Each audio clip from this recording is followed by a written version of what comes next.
بسم اللہ الرحمن الرحیم۔ ہر والدین کی یہ خواہش ہوتی ہے کہ ان کے بچے زندگی میں کامیاب ہوں۔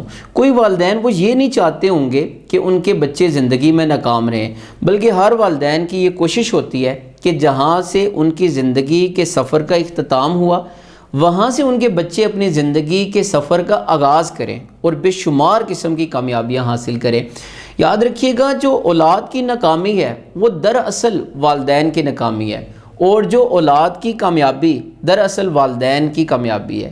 یعنی اس کا مطلب یہ ہے کہ اگر آپ کی اولاد کامیاب ہو جاتی ہے، اس کا مطلب ہے کہ آپ کامیاب ہو گئے۔ اس لیے دنیا کے ہر والدین وہ اپنی سوچ اور سمجھ کے مطابق اپنے بچے کی تربیت کرتے ہیں۔ ان کو اچھی سے اچھی تربیت کے لیے وہ کیا کرتے ہیں، بچوں کو اسکول میں بھیجتے ہیں، کالج کے اندر بھیجتے ہیں، اور دینی تعلیم کے لیے مدرسے میں بھیجتے ہیں۔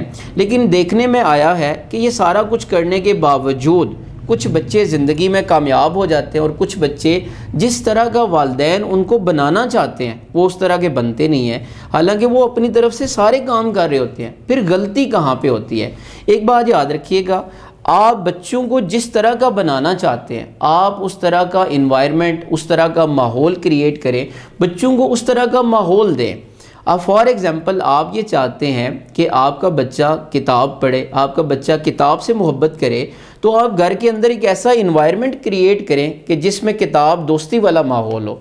اگر آپ یہ چاہتے ہیں کہ آپ کا بچہ کتاب پڑھے تو آپ خود بھی کتاب پڑھیں، آپ کو بھی کتاب سے محبت ہونی چاہیے۔ میں اکثر والدین سے یہ پوچھتا ہوں، اکثر والدین کمپلین کرتے ہیں کہ ہمارے بچے وہ پڑھائی میں دلچسپی نہیں لیتے، وہ کتاب کو ہاتھ نہیں لگاتے۔ تو میرا یہ کویشچن ہوتا ہے کہ کیا آپ کتاب پڑھتے ہیں؟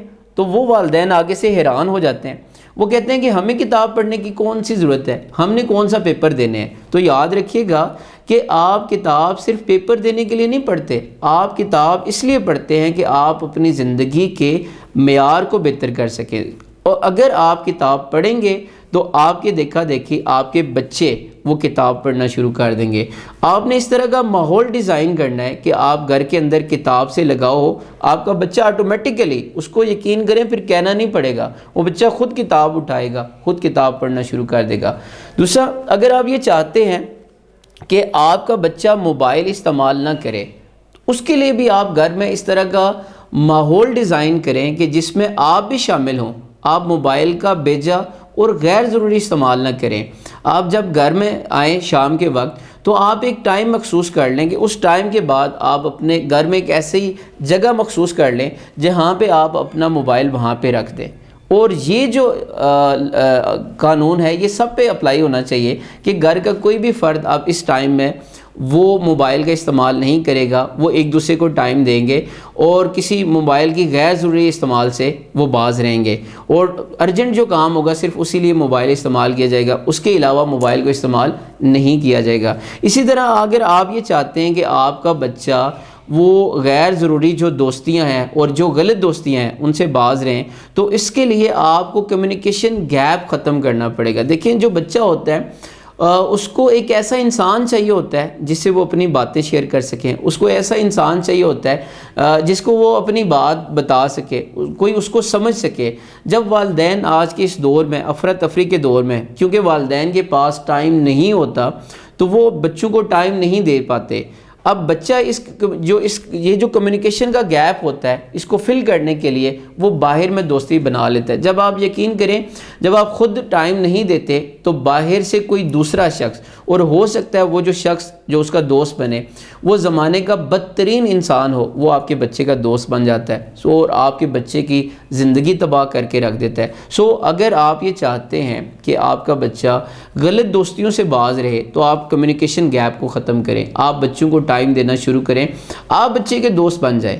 اسی طرح اگر آپ یہ چاہتے ہیں کہ آپ کا بچہ جو بننا چاہتا ہے آپ اس کی زندگی میں رول ماڈلز کو ایڈ کریں۔ اصل میں ہمارا پرابلم یہ ہوتا ہے کہ ہمارے پاس وائی کلیئر نہیں ہوتا کہ ہم کیوں پڑھنا چاہتے ہیں اور ہم نے اس پڑھائی سے کرنا کیا ہے۔ یاد رکھیے گا، جو پڑھائی ہوتی ہے وہ کامیابی نہیں ہے لیکن کامیابی کا ذریعہ ہے۔ آپ بچے کو جب تک کلیئر نہیں کریں گے کہ آپ نے یہ پڑھنا کیوں ہے تو بچہ پڑھائی میں دلچسپی نہیں لے گا۔ آپ اس کی زندگی میں رول ماڈلز ایڈ کریں۔ آپ یہ چاہتے ہیں کہ آپ کا بچہ ایک اچھا ڈاکٹر بنے تو آپ اس کی زندگی میں ایک ڈاکٹر کو انٹروڈیوس کروائیں. آپ یہ چاہتے ہیں کہ آپ کا بچہ ایک اچھا انجینئر بنے تو ایک انجینئر سے آپ اس کو ملاقات اس کی کروائیں, اس کی زندگی میں رول ماڈلز ایڈ کروائیں. جب اس کی زندگی میں رول ماڈل ایڈ ہو جائے گا تو اس کے لیے وہ بننا, اس چیز تک پہنچنا اس کے لیے آسان ہو جائے گا.